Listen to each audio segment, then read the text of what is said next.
Welcome back to another module here with Marketplace Mastery, the course. Today we will be discussing carriers. What carriers do you want to pick up? Which carriers do you want to avoid? Well, that's a pretty easy answer. To be quite honest with you, I pick up as many as I possibly can. You never know when you're going to have the access or the need for a particular carrier. So what I like to do is pretty simple. I log on to my Health Sherpa account. I go into the state or the zip code of a couple of the larger cities in the state, and then I pull up all of the policies that are available and I take a look at them.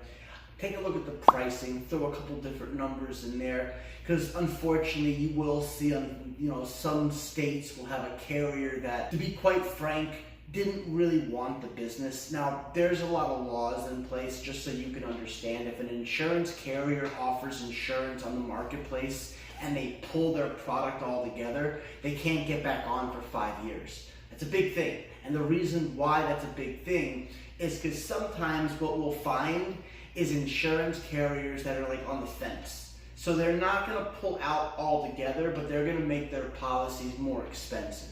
So if that's the case and you find that to be something that you're seeing in your area, you don't have to contract with that carrier. The chances are they don't want your business anyway, right? So I have seen that in the past with a couple of different carriers, but for the most part, what you're going to be looking at are going to be the Ambetters, the Oscars, the Bright Healths, CareSource, Molina. There are a lot of different Blue Crosses. In case you're not familiar how Blue Cross operates, it's not a traditional insurance company. They have a different Blue Cross in virtually all the states.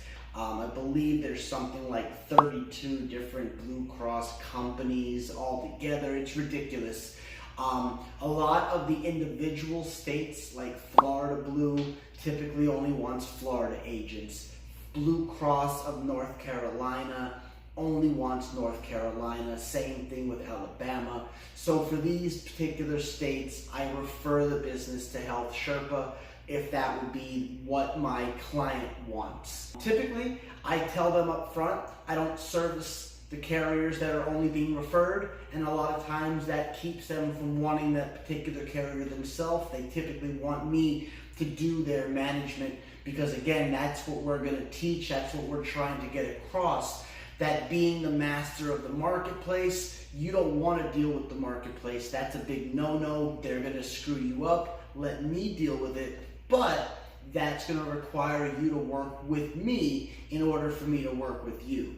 Right? So again, you're going to have all the major, on exchange carriers. There's probably going to be a carrier or two. I know in South Florida we have a couple that are smaller, but you might want to pick them up if their prices are competitive, because one thing I've found is you're going to find people that are going to need that particular carrier, and it's better to have it and not need it than need it and not have it. Right? Makes sense. All right, guys. Well, that's about it when it comes down to carriers. The more the merrier. These are not life insurance carriers with the exception of Ambetter. They're not going to cancel you if you don't write business. Ambetter will.